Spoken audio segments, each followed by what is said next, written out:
महाविकास आघाडीचे अधिकृत उमेदवार म्हणून आज आपण घोषणा केली काय? हो बरोबर आहे ना. महाविकास आघाडीचे अधिकृत उमेदवार आहेत हा.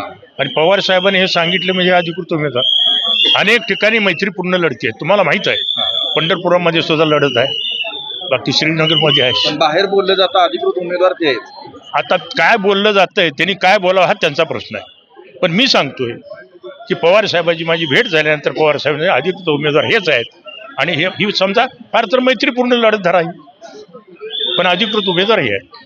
संपूर्ण तालुक्यात फिरत असताना तुम्हाला संपूर्ण तालुक्यात फिरत असताना शेतकरी कामगार पक्षाला मिळत असलेल्या प्रतिसादाबद्दल काय सांगाल? त्यांना कसा प्रतिसाद? मी आजच बाहेर पडलोय, पण मला जे फोन आले लोकांचे किंवा ज्यांनी विचारणा केली म्हणजे आमच्या शरद पवार गटाच्या लोकांनी, त्यांना मी सांगितले आणि त्यांच्याकडून असंच आलं की शेतकरी कामगार पक्षाला हा फार चांगला प्रतिसाद आहे, अतिशय उत्तम प्रतिसाद 100% निवडून. मी मगाशी काय सांगितलं, पवार साहेबांनीच मला सांगितलं की ह्या दोघांचं झाल्यानंतर काय होईल याच्यासाठी भविष्यकार पाहिजे का, याचा अर्थ हे नक्की निवडून येणार आहेत, त्याच्यामध्ये दुमत असायचं काय कारण, आणि चांगल्या मताने निवडून येणार. अनेक पक्षाकडून आपल्याला पाठिंबा मिळाला आहे त्या संदर्भात.